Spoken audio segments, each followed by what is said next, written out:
the day I finished building my heated workshop behind my house in Billings, Montana. I never imagined it would become the most controversial structure in the entire Meadowbrook Heights subdivision. I'm Yuri Kowalski, and I had spent 3 solid months working on that outbuilding every weekend and evening after my shifts at the electrical supply company. The structure measured 20 by 30 feet, with proper insulation, a concrete foundation, and a state-of-the-art radiant heating system I had installed myself. The exterior matched my house perfectly, cedar siding with cream trim, and I had even added decorative shutters to make it blend in with the neighborhood aesthetic.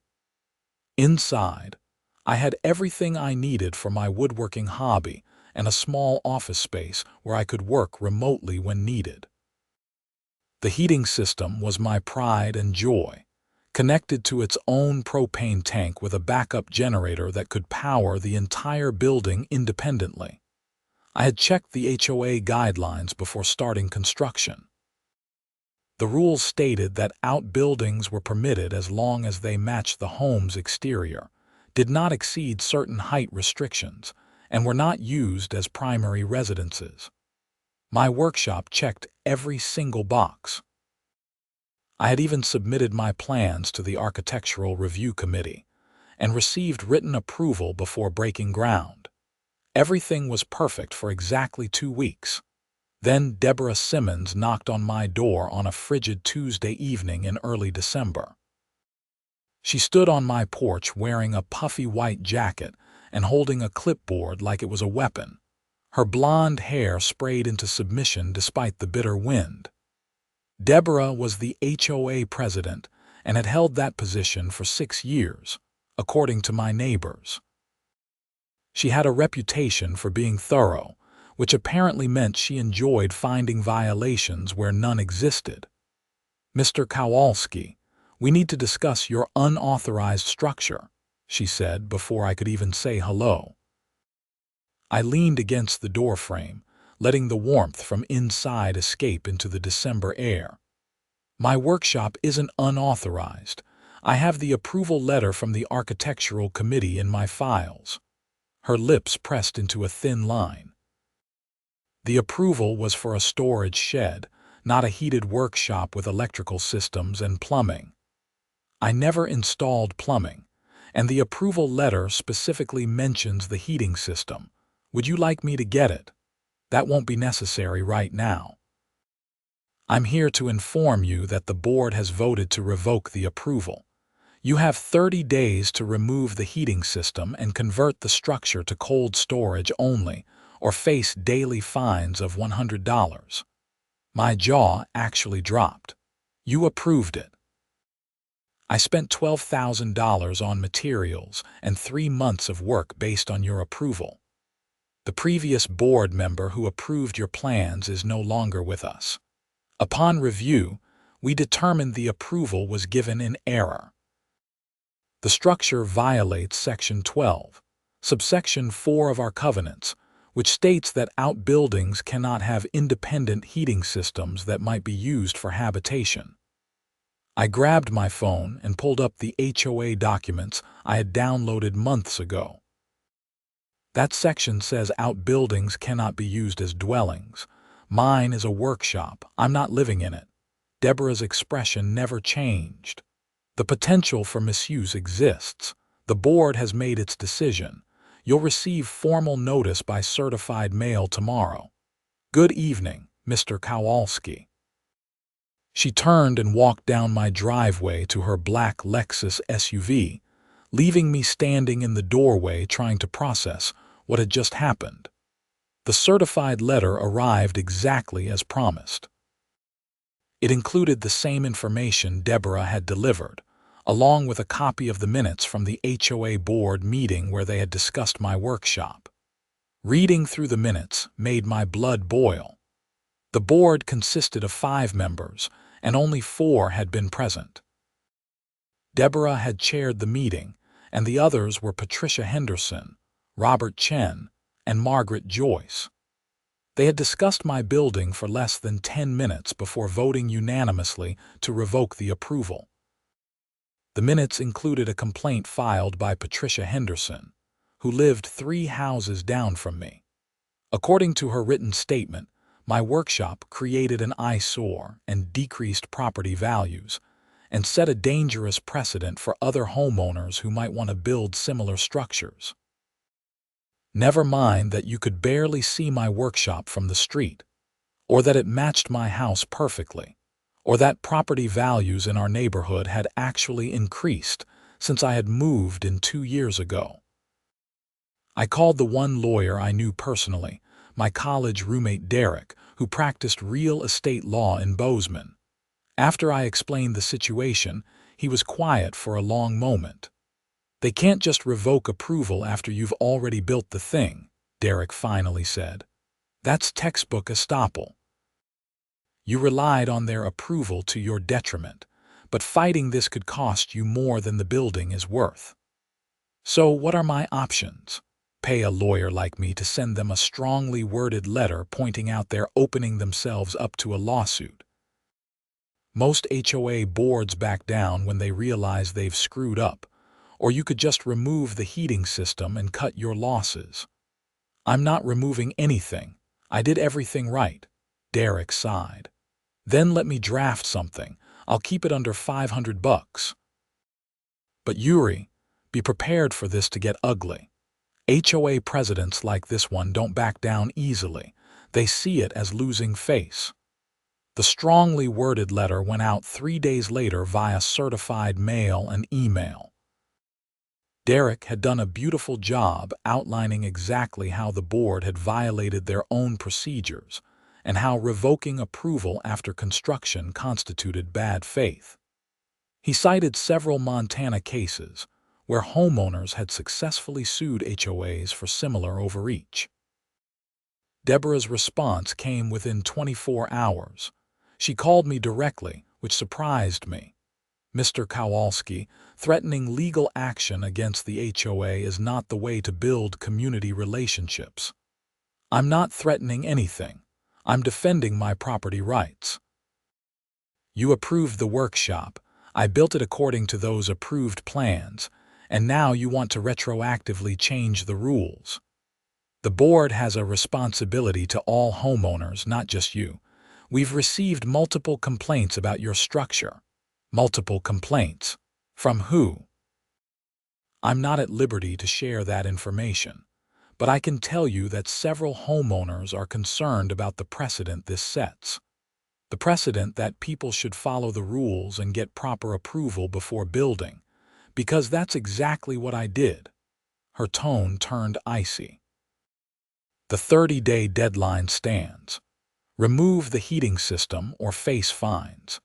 If you continue to operate a heated-out building in violation of our covenants, the daily fines will continue to accrue, and we will place a lien on your property. We've also decided to revoke your approval entirely. The structure must be removed. You can't be serious. The board meeting is scheduled for next Tuesday at 7 p.m. in the community center. You're welcome to address the board during the public comment period, 3 minutes maximum. Goodbye, Mr. Kowalski." She hung up before I could respond. I spent the weekend preparing for that board meeting like I was going to trial. I printed out copies of my approved plans with the board's stamps and signatures. I compiled photographs of similar workshops in other subdivisions around Billings. I created a timeline showing how I had followed every single step of the approval process. I even got written statements from my immediate neighbors, the Kowalskis on one side and the Martinez family on the other, saying they had no issues with my workshop and found it attractive. Tuesday evening arrived with temperatures dropping below zero. The community center was a small brick building near the subdivision entrance, with a meeting room that could hold maybe 50 people. When I arrived 15 minutes early, the parking lot was already half full. That should have been my first warning. Inside, about 30 people sat in folding chairs facing a table where the board members would sit.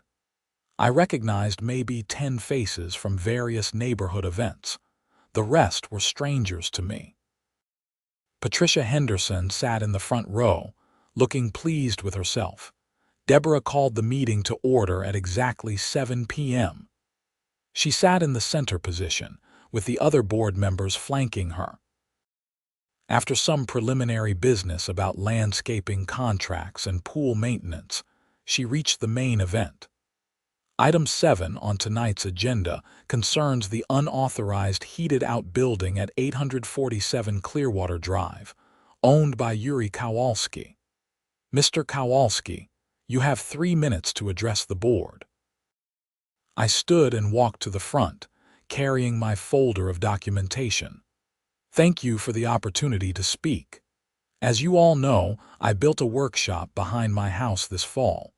Before starting construction, I submitted detailed plans to the Architectural Review Committee.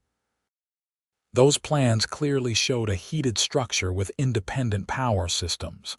The committee approved those plans in writing. I held up the approval letter. This approval is dated August 15th. I began construction in September and completed it in November. 2 weeks after completion, I received notice that the approval was being revoked. This is not only unfair, it's likely illegal under Montana property law. Deborah interrupted. Your 3 minutes are for addressing the board, not lecturing us on the law. I'm simply stating facts. I followed every rule. I got proper approval. I built exactly what was approved. Now you want to force me to tear down a $12,000 building because of complaints from people who can barely see it from their houses. Margaret Joyce, a woman in her 60s with silver hair, spoke up. Mr. Kowalski, the issue isn't whether you followed the process. The issue is that the approval never should have been granted. The board member who approved your plans made an error in judgment. An error in judgment. The rules clearly allow outbuildings. The rules don't prohibit heating systems. Where exactly is the violation? Robert Chen cleared his throat. He was younger than the others, maybe early 40s, and looked uncomfortable. The concern is about setting precedent. If we allow heated outbuildings, every homeowner will want one. Before we know it, people will be renting them out or using them as apartments.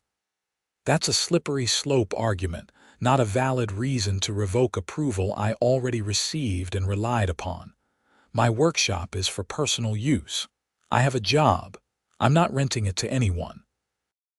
If someone else wants to build something similar and goes through proper channels like I did, why shouldn't they? Deborah cut me off. Your 3 minutes are up. The board will now hear from concerned homeowners. Patricia Henderson, you're first.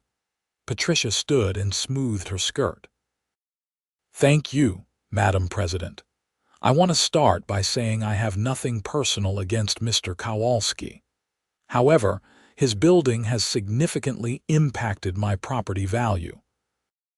When I look out my back windows, I see this industrial-looking structure instead of the natural landscape we all moved here to enjoy. I almost laughed.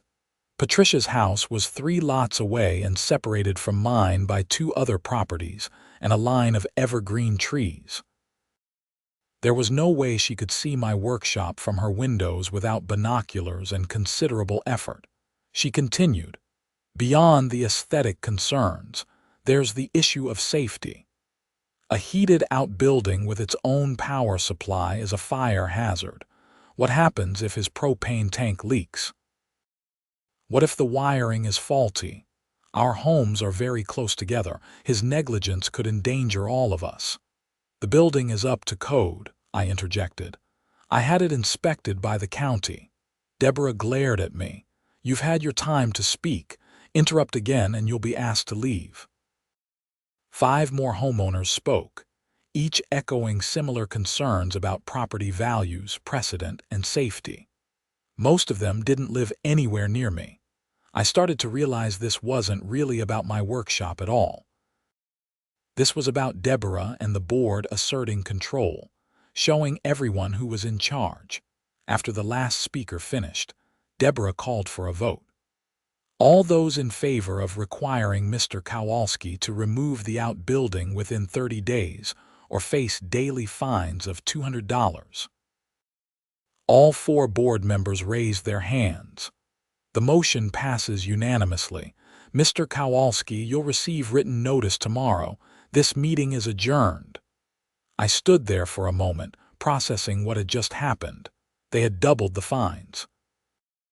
They were demanding I remove the entire building now, not just the heating system. This was insane. As people filed out, Robert Chen approached me. "Listen, Yuri, for what it's worth, I think you got a raw deal, but Deborah has her mind made up and fighting her is like fighting a brick wall. So I should just tear down a perfectly good building because she decided to change the rules after I followed them." He shrugged helplessly. "I'm just saying, pick your battles. The HOA has a legal fund. You don't." I called Derek on the drive home. "They doubled the fines and now want the entire building removed. Can they do that?" "Not legally, no. But they can make your life hell while you fight them." "Are you prepared to actually sue the HOA?" I thought about my savings account. I thought about the time and energy litigation would require. I thought about becoming that guy who sues the HOA, forever marked as the troublemaker in the neighborhood. "Let me think about it," I said. "Think fast. They're probably going to start levying fines immediately." Derek was right. The certified letter arrived 2 days later, informing me that, as of December 15th, I would be fined $200 per day for every day the outbuilding remained on my property. At that rate, I'd be looking at $6,000 in fines per month. I called an emergency meeting with Derek in person, driving the 2 hours to Bozeman on Saturday morning. We met at a coffee shop near his office, and I laid out everything that had happened. "The nuclear option is filing for injunctive relief and suing the board members personally for bad faith," Derek said. "But that's going to cost you $20,000 minimum, probably more. Even if you win, collecting from individual board members is tough. The HOA will claim they're protected by business judgment rule.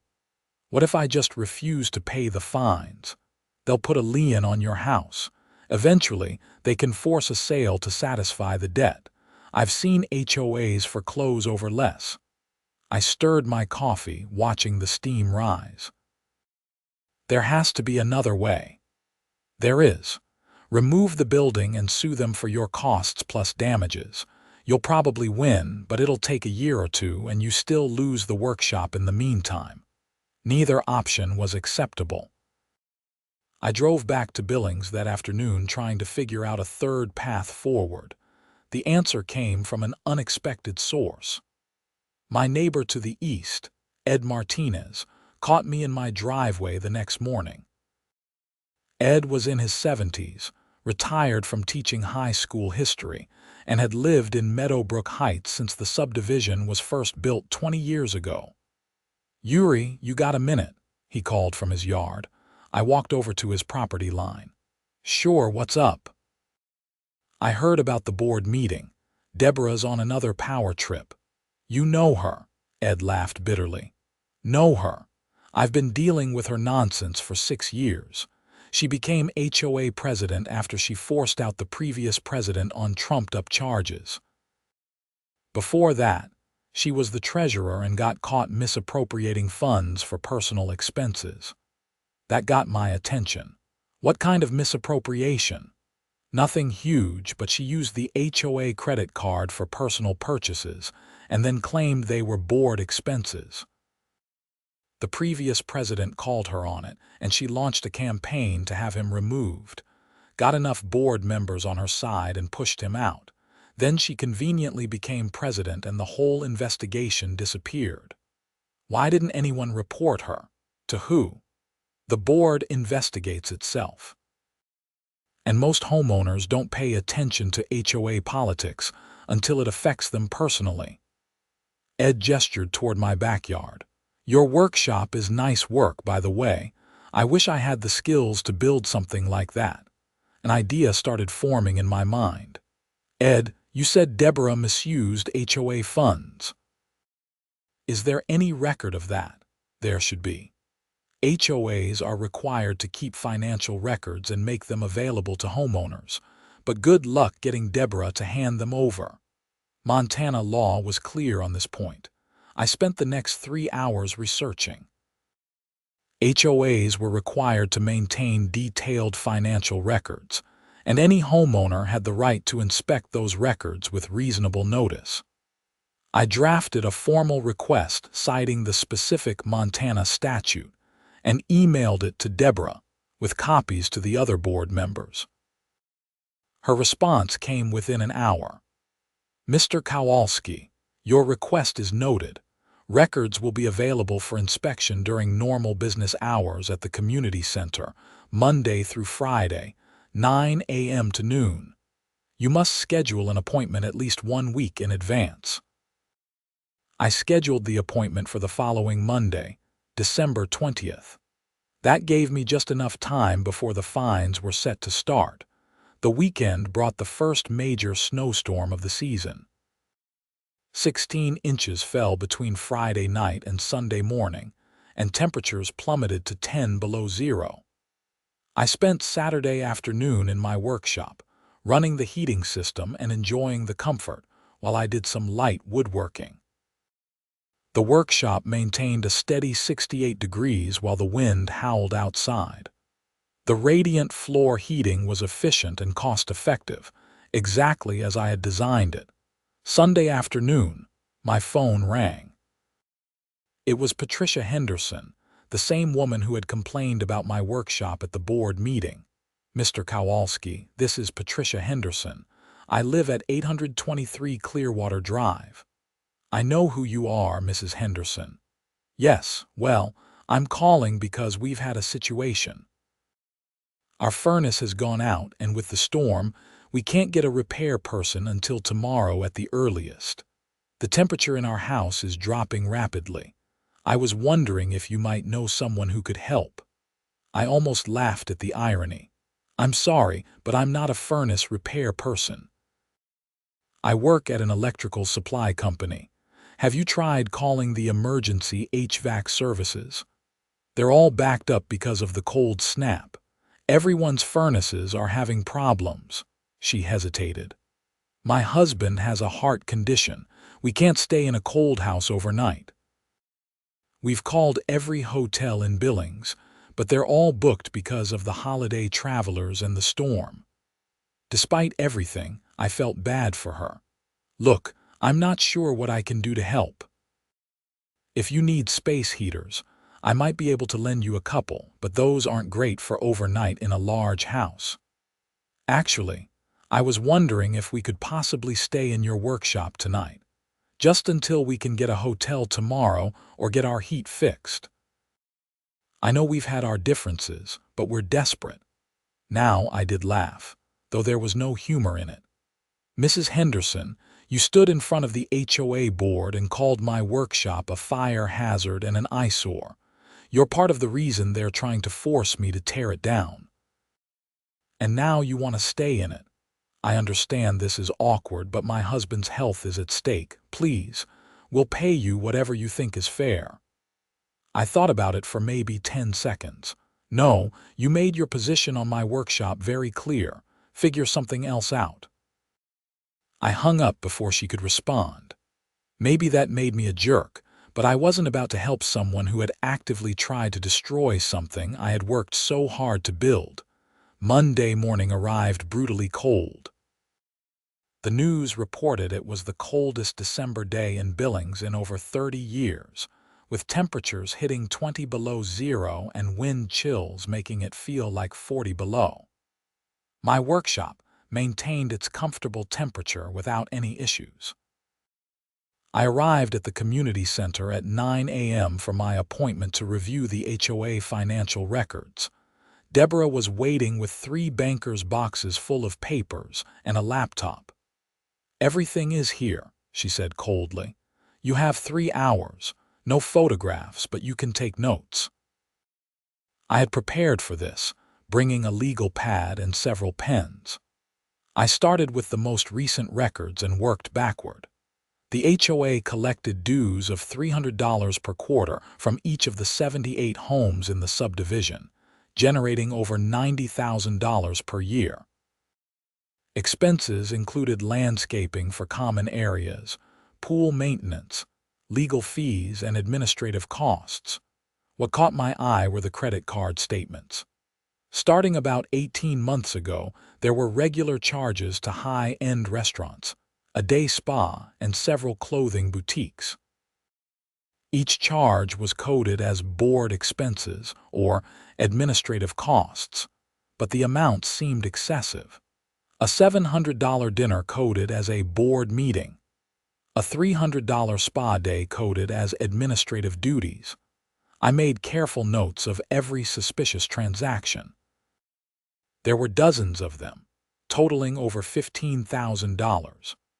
I also noticed that the HOA's legal fund had been depleted from its usual balance of $20,000 down to less than $8,000, with several large payments to a law firm in recent months. The notation indicated these were for enforcement actions against non-compliant homeowners. When my 3 hours were up, I had filled 12 pages with notes. Deborah appeared promptly at noon to escort me out. "Find what you were looking for?" she asked. "Very much so." "Thank you for making the records available." Her expression tightened. "Whatever you think you found, remember that board members are entitled to reimbursement for legitimate expenses." "I'm sure they are. $700 dinners seem a bit excessive for board meetings, though." "Those were special meetings with legal counsel and the property management consultants." "Really?" "Because the credit card statements show those charges at restaurants on dates when the meeting minutes indicate the board met at the community center with no outside counsel present." Deborah's face flushed. "You need to leave, now." I gathered my notes and left, feeling like I had just struck gold. That afternoon, I called Derek and relayed what I had found. He whistled low. "That's textbook embezzlement. You need to report this to the state HOA regulatory office and possibly law enforcement." "Will that help with my situation?" "It might. If Deborah and the board are under investigation, they'll have bigger problems than your workshop. But be careful. Cornered people do desperate things." I spent the evening drafting a formal complaint to the Montana Department of Justice Consumer Protection Division, which oversaw HOA complaints. I included detailed documentation of every suspicious transaction I had found, along with copies of the relevant meeting minutes that contradicted the expense coding. I also sent a copy to the other homeowners in the subdivision via email, using the HOA's own mailing list that was technically available to all members. The response was immediate and dramatic. By Tuesday morning, my email inbox was flooded with messages from other homeowners. Many were shocked by the financial irregularities. Several others shared their own stories of HOA overreach and Deborah's bullying tactics. One homeowner, a man named Thomas, said he had been fined $5,000 for painting his front door a color that was one shade off from the approved palette. Another homeowner, Jennifer, had been forced to remove a vegetable garden because it was deemed unsightly, even though it was in her fenced backyard. Deborah called me at 10 a.m. "You've made a serious mistake, Mr. Kowalski. Defamation is a crime in Montana." Truth is an absolute defense to defamation. Everything I shared came directly from the HOA's own financial records, which you provided to me. You've twisted the information to make it appear improper when there are perfectly reasonable explanations for every expense. Then I'm sure the Department of Justice will agree with you when they review the complaint, and if they don't, well, that's not my problem. The board is meeting tomorrow night for an emergency session. We'll be discussing additional actions against you, including pursuing legal action for harassment and defamation. Your fines begin today, Mr. Kowalski. That's $6,000 you'll owe by month's end. I'm not paying fines for following the rules. See you in court, Deborah. I hung up feeling both exhilarated and terrified. I had just declared war on the HOA, and there was no turning back now. The emergency board meeting was scheduled for Wednesday night, December 22nd. I wasn't planning to attend since I figured it would just be more of the same nonsense, but Ed Martinez convinced me otherwise. You need to be there, he said. A lot of homeowners are angry about what you uncovered. Some of them are planning to call for Deborah's removal. This could be your chance to flip the board. That changed things. I arrived at the community center at 6:45 and found the parking lot completely full. Cars lined both sides of the street. Inside, every chair was occupied and people stood along the walls. There had to be 100 people crammed into that small meeting room. Deborah looked shaken when she called the meeting to order. The other board members looked equally uncomfortable, except for Robert Chen, who seemed almost relieved. This emergency meeting has been called to address false allegations made by Yuri Kowalski regarding HOA finances, Deborah began. These allegations are completely unfounded and represent a coordinated attack on the board's integrity. Point of order. Someone called from the audience. It was Ed Martinez. The bylaws state that any homeowner can request to speak during an emergency meeting if the matter directly concerns them. I'd like to hear from Mr. Kowalski. Deborah looked like she wanted to refuse, but the room was filled with homeowners nodding in agreement. Fine. Mr. Kowalski, you have 5 minutes. I stood and moved to the front. Thank you. I'm not here to attack anyone personally. I'm here because I followed every rule, got proper approval for my workshop, and then had that approval retroactively revoked based on complaints from people who can't even see my property from theirs. When I started looking into why the board might be acting in bad faith, I discovered financial irregularities that every homeowner should be aware of. I pulled out my notes. Over the past 18 months, more than $15,000 in HOA funds have been spent on personal expenses disguised as administrative costs. This isn't speculation. These are charges directly from the HOA credit card, which only the president and treasurer can access.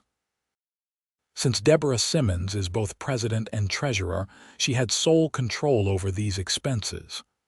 The room erupted in angry murmurs. Deborah banged her gavel. That is a lie. Every expense was legitimate. Then explain the $700 dinner at Café Rouge, coded as a board meeting on October 14th, when the meeting minutes show the board met here at the community center with sandwiches from Subway. Margaret Joyce stood up. Deborah, is this true? Of course not. He's misreading the records. I have copies of everything, I said. The credit card statements, the meeting minutes, all of it. I've filed a complaint with the state, and I've shared everything with every homeowner in this subdivision. If the expenses were legitimate, prove it. Robert Chen cleared his throat. Madam President, I think we need to discuss this in executive session. There's no need for executive session, Deborah shouted, losing her composure. This is a witch hunt orchestrated by someone who broke the rules and doesn't want to face consequences. Ed Martinez stood. I move that Deborah Simmons be removed as president immediately and that all board actions regarding Yuri Kowalski's workshop be rescinded pending a full investigation. Second, called at least 10 voices simultaneously. Deborah's face turned bright red. You can't do that. Only the board can call for a vote on removing a board member. Ed smiled. Actually, According to our bylaws, any homeowner can call for a special election to remove a board member if they gather signatures from 20% of homeowners. I took the liberty of doing that this afternoon. I have signatures from 32 homeowners, which is more than the required 16. He held up a stack of papers. Deborah looked like she might have a stroke. This is invalid. Those signatures need to be verified. They will be, Ed said calmly. But in the meantime, I'm calling for an immediate vote of no confidence from the current board members. Robert, Margaret, Patricia, do you have confidence in Deborah's continued leadership? Robert Chen stood immediately. I vote no confidence. Deborah, I've had concerns about some of these expenses for months, but you've shut down every attempt to discuss them. Margaret Joyce hesitated, then stood. I also vote no confidence. This has gone too far. Patricia Henderson remained seated, but she looked conflicted. I need to see the actual records before I vote. That's fine, Ed said. 3 board members voting no confidence is enough. Deborah, you're removed as president effective immediately. Robert, as vice president, you're now acting president until we can hold proper elections. Deborah stood, grabbing her purse. This is illegal. I'll sue all of you. You'll be hearing from my lawyer. She stormed out of the room, leaving shocked silence in her wake. Robert Chen looked overwhelmed as he moved to the president's seat. Okay, well, that was unexpected. I guess we need to address the immediate business. Regarding Yuri Kowalski's workshop, I move that we rescind all fines and penalties and reinstate his original approval. Second, said Margaret Joyce quietly. All in favor. 3 hands went up. Patricia Henderson abstained. The motion passed. I felt like I could breathe for the first time in weeks. The room broke into applause and several homeowners came up to shake my hand after the meeting. Ed clapped me on the shoulder. Nicely done. Deborah had that coming for a long time. Thanks for organizing the petition. I couldn't have done this without you. We look out for each other around here. That's what real community means, not whatever power trip Deborah was on. I drove home that night feeling vindicated but exhausted. The saga wasn't completely over since Deborah would likely try to fight back, but at least the immediate threat to my workshop was gone. The next morning brought a Christmas surprise. The temperature had dropped even further, now sitting at 25 below zero. My phone started ringing at 7 a.m. It was Robert Chen. Yuri, I'm really sorry to bother you so early, but we have a major problem. The power went out in about half the subdivision about an hour ago. The utility company says a transformer failed because of the extreme cold, and they can't get it repaired until this afternoon at the earliest, maybe longer. A lot of families have no heat. That's terrible. What can I do? I know this is a huge ask, especially after everything that happened, but several families have small children and elderly relatives. Is there any way they could use your workshop as a warming center? It's the only heated space in the neighborhood that has independent power. I thought about Patricia Henderson asking to stay there just days ago and how I had refused. But that was different. She had directly attacked me. These other families were innocent victims of the weather and failing infrastructure. Yeah, okay. Tell people they can come over. I'll get it set up. Thank you, Yuri. This is incredibly generous of you. I spent the next hour clearing out my workshop. I pushed my workbench to one side and brought over every folding chair I owned. I also grabbed blankets, pillows, and spare space heaters from my house to supplement the radiant floor heating. The workshop was designed to comfortably heat about 6 people, but I figured I could squeeze in more if needed. The first family arrived at 8:30. It was the Martinez family from next door, including Ed, his wife Rosa, and their adult daughter who was visiting with her 2 young kids. The kids were bundled up in multiple layers and looked cold despite it. "Thank you so much," Rosa said as they entered the warm workshop. The kids immediately ran to the heated floor and sat down, spreading their hands on the warm surface. "No problem. There's coffee in that thermos if you want some." More families arrived over the next hour. By 10 a.m., I had 23 people in my workshop, ranging from infants to elderly residents. It was crowded, but the heating system was handling it well. I had set the thermostat to 75 degrees, and the space stayed comfortable despite people constantly opening the door to come and go. Some people had brought food, and an impromptu potluck developed. Someone brought a card table and board games for the kids.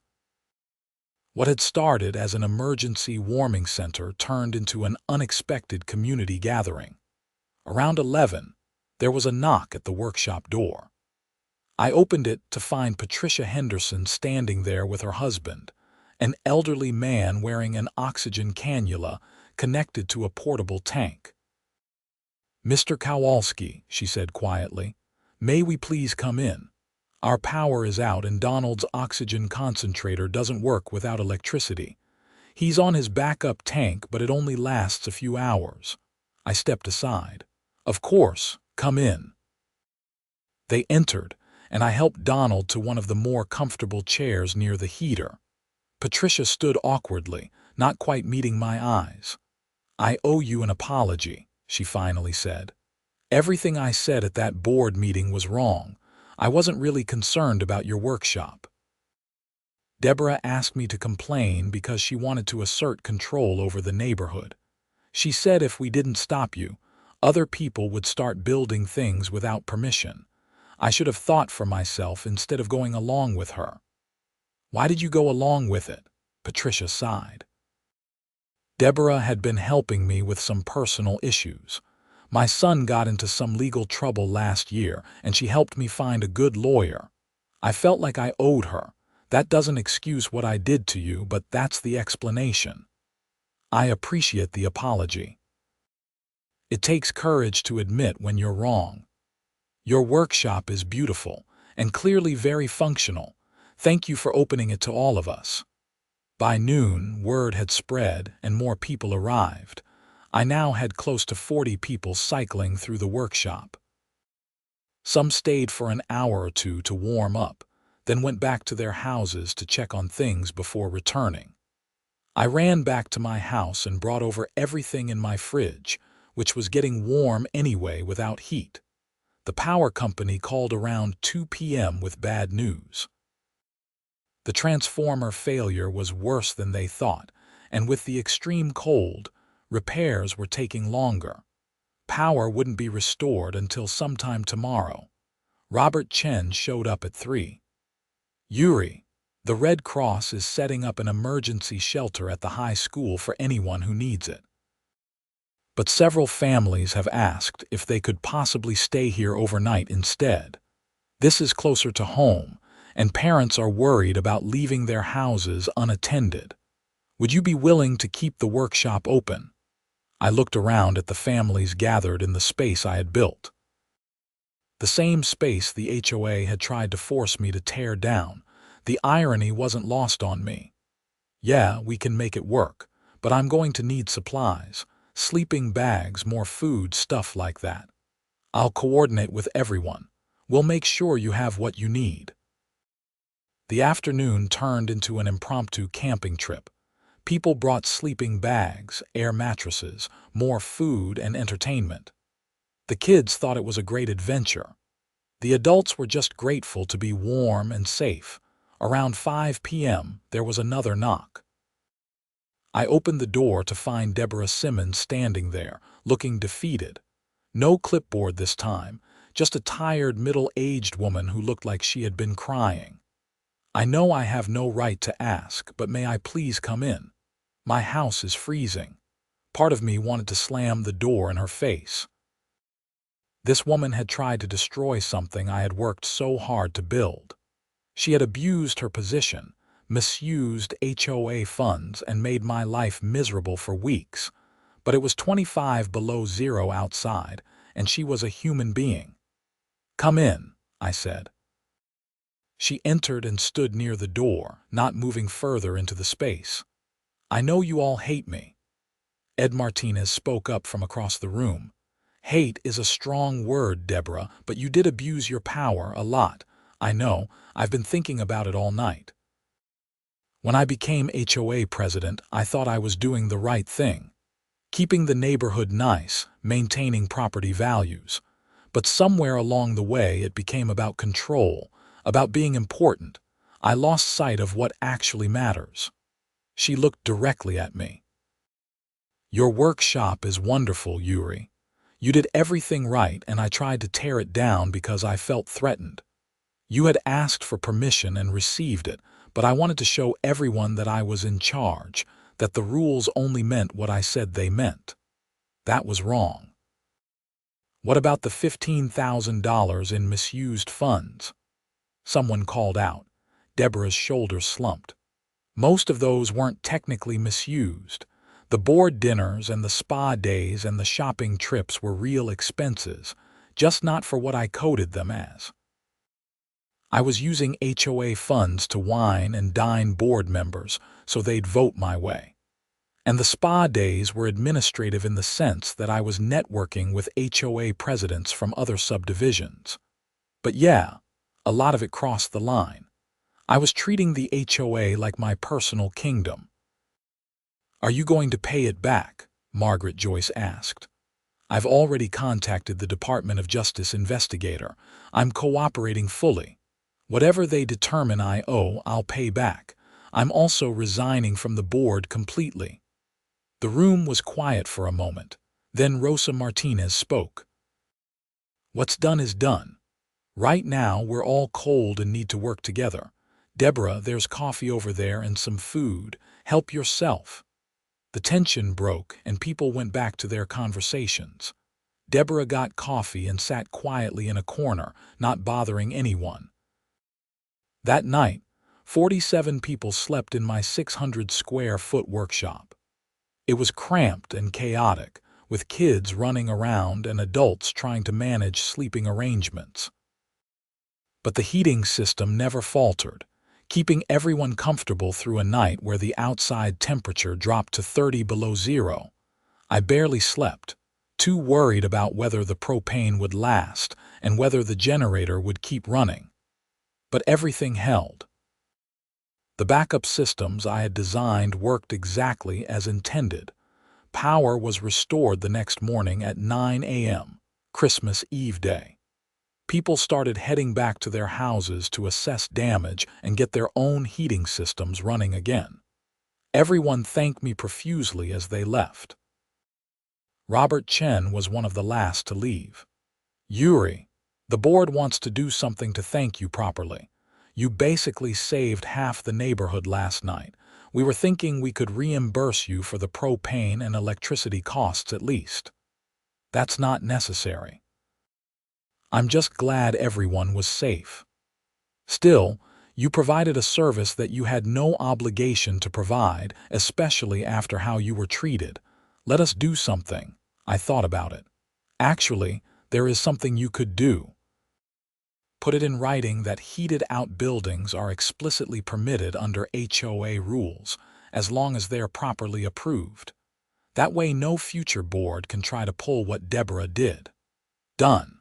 I'll bring it to the next board meeting. We're also going to revise our approval process to make it more transparent and add protections against retroactive revocations. We shook hands, and he left. Ed Martinez stayed behind to help me clean up. Hell of a couple of weeks, he said, as we folded up borrowed sleeping bags.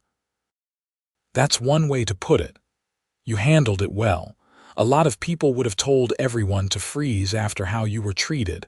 I thought about it, but that's not who I want to be. Ed smiled. That's why you'll make a good neighbor, unlike some people. We finished cleaning, and I spent the rest of Christmas Eve enjoying my workshop in peace. The space had been stress-tested beyond anything I had imagined, and it had performed flawlessly. The aftermath unfolded over the next several weeks. The Department of Justice investigation concluded in mid-January.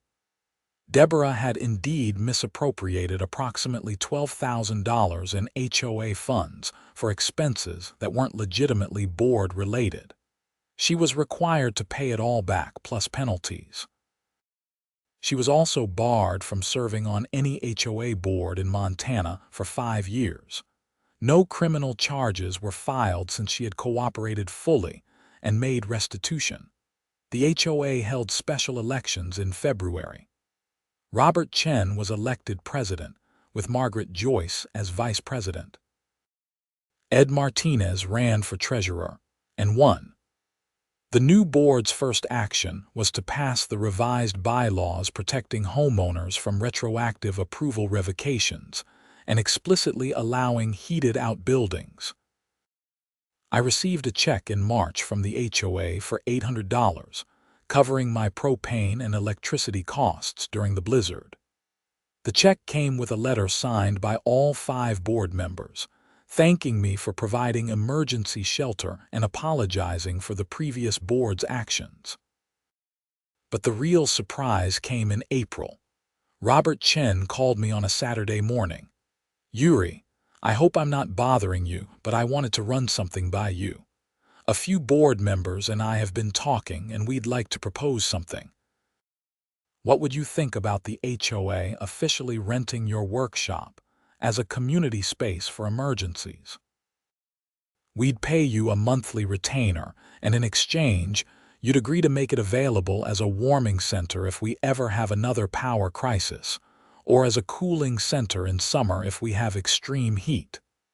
I was stunned. "You want to rent my workshop?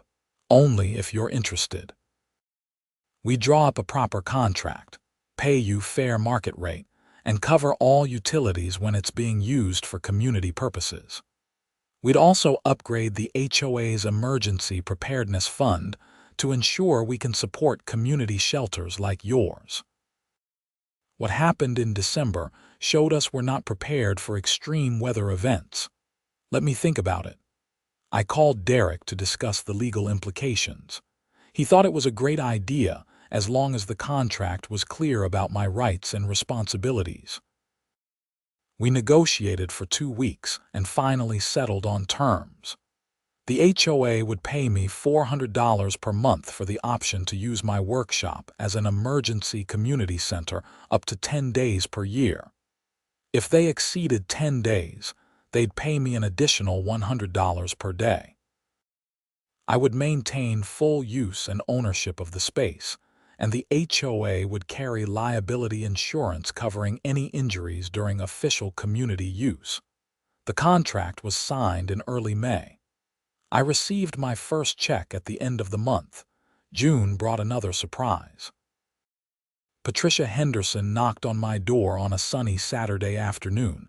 She was carrying a plate of cookies. "I wanted to thank you again properly," she said, "and I wanted to show you something." She pulled out her phone and showed me photos of her backyard. She had built a small greenhouse, maybe 8 by 10 feet, with proper foundation and heating. "I went through the whole approval process just like you did. And you know what? It was easy. The new board actually wants people to improve their properties as long as they do it responsibly. I'm growing tomatoes and peppers and all sorts of things." "That's great, Patricia. I'm glad you got your project approved. It never would have happened under Deborah's board. She would have found a reason to reject it. So thank you for standing up to her. You made this neighborhood better." July brought extreme heat, with temperatures hitting 105 degrees for 3 days straight. Several elderly residents lost their air conditioning, and the HOA activated our emergency shelter agreement. I opened my workshop again, running the air conditioning I had installed with my backup generator when the power grid got overloaded. 12 people used it as a cooling center over those 3 days. The HOA paid me an extra $300. Robert Chen also brought over a plaque that read, "Community Emergency Shelter, provided by Yuri Kowalski." He asked if he could mount it outside my workshop. "It's a way of officially recognizing what you've done for the neighborhood," he explained. I agreed, and the plaque went up the next weekend.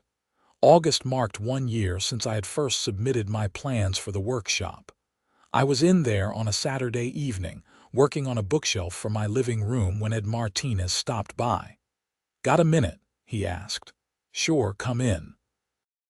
He looked around the workshop, taking in the tool organization, the comfortable space, the proper lighting.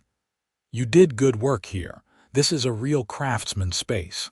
"Thanks. It's been worth all the trouble. That's what I wanted to talk to you about."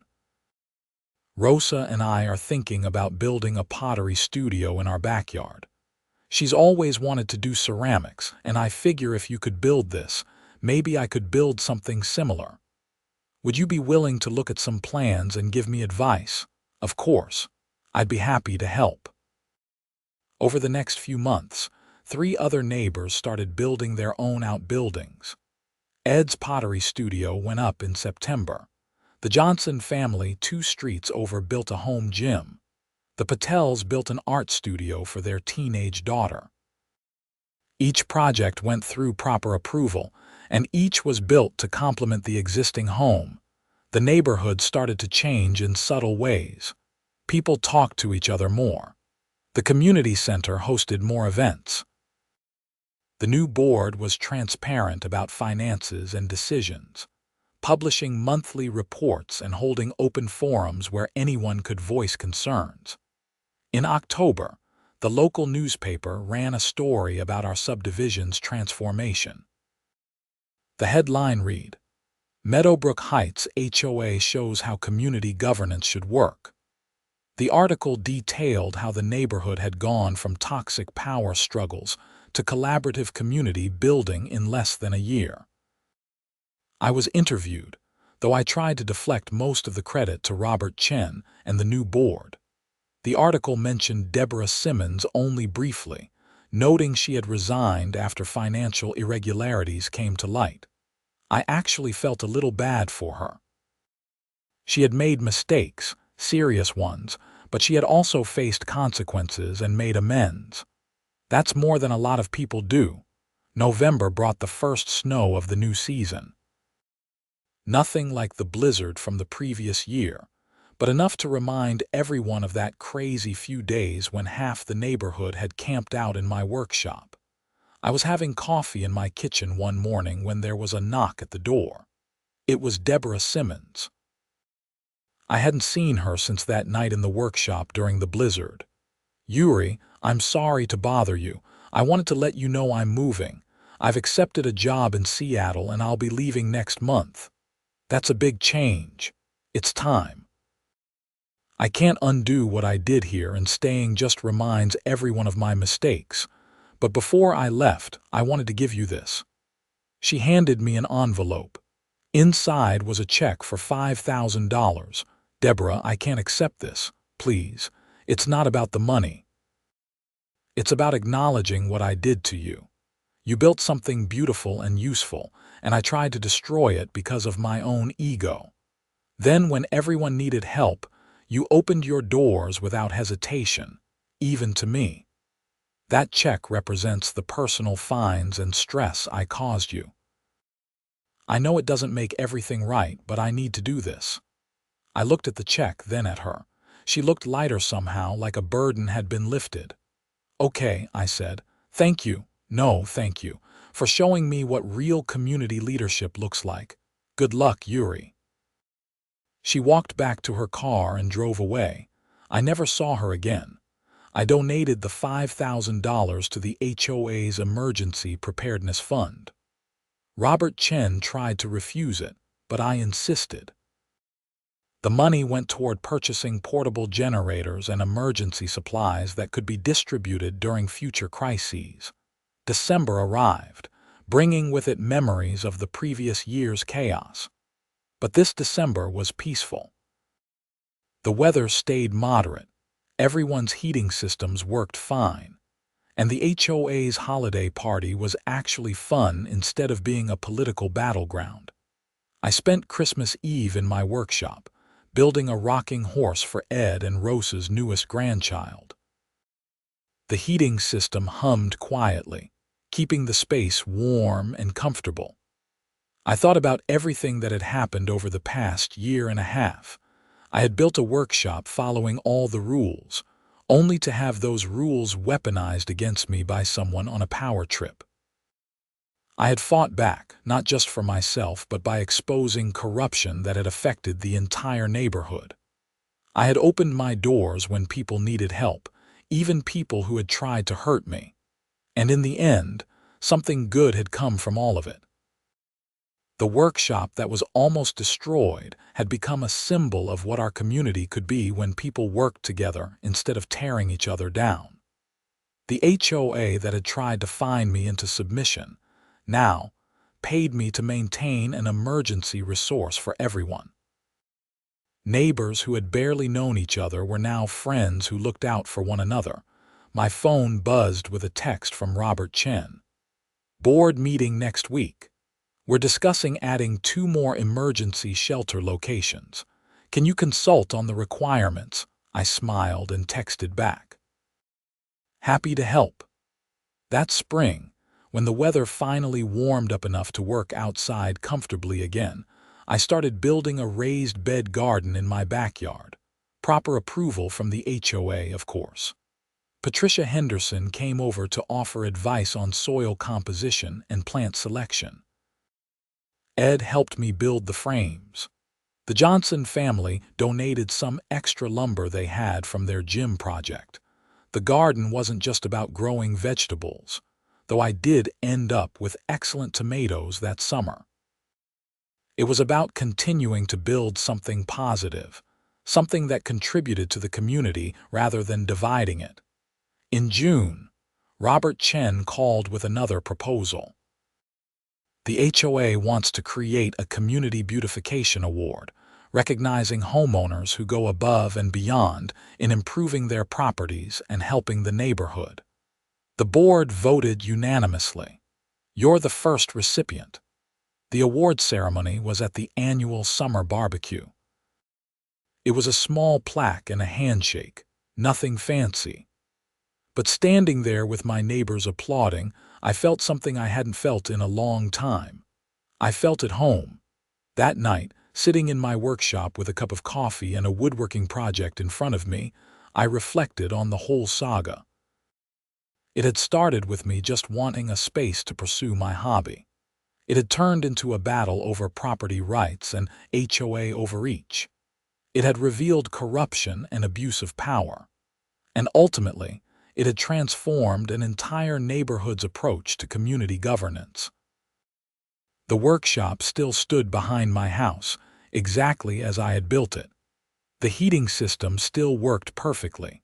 The walls still held my tools and projects, but now it also represented something larger. It was proof that following the rules and standing up for what's right could make a real difference. It was a reminder that communities work best when leaders serve rather than rule. And it was a symbol of resilience, both mine and the neighborhood's. I never got an apology from the original board members beyond Deborah's. Patricia had apologized, but Margaret Joyce and the others had just quietly moved on, pretending their votes to destroy my workshop had never happened. I was okay with that. Not everyone has the courage to admit their mistakes. What mattered was that the system had changed. The new bylaws protected future homeowners from the kind of arbitrary enforcement I had faced. The transparent financial reporting prevented the kind of misappropriation Deborah had engaged in. And the culture shift meant people felt empowered to speak up rather than just going along with bad leadership. The workshop rental agreement remained in place, though thankfully we never had another weather emergency severe enough to require activating it. The HOA paid me $400 every month, and I made sure the space was always ready if needed. It was a steady supplement to my income, and it gave me satisfaction knowing my little building could serve a larger purpose. 2 years after I first built the workshop, Ed Martinez was elected HOA president. His first act was to establish a homeowner's Bill of Rights, codifying protections that went beyond what Montana law required. His second act was creating a community improvement grant program, using HOA funds to help homeowners make beneficial improvements to their properties with matching funds and technical assistance. The neighborhood continued to evolve. More workshops and studios were built. The common areas were improved with better lighting and landscaping. The pool was renovated. Property values increased steadily, not because of strict enforcement of arbitrary rules, but because people took pride in their homes and community. I kept building things in my workshop. Furniture for my house, gifts for friends, projects for neighbors who needed help. The space that had almost been destroyed became the most productive and satisfying part of my home. Sometimes, late at night when I was working on a project, I would think about that first conversation with Deborah on my front porch. Her clipboard and her ultimatum. The absolute certainty in her voice that she had the power to force me to tear down something I had built legally and properly.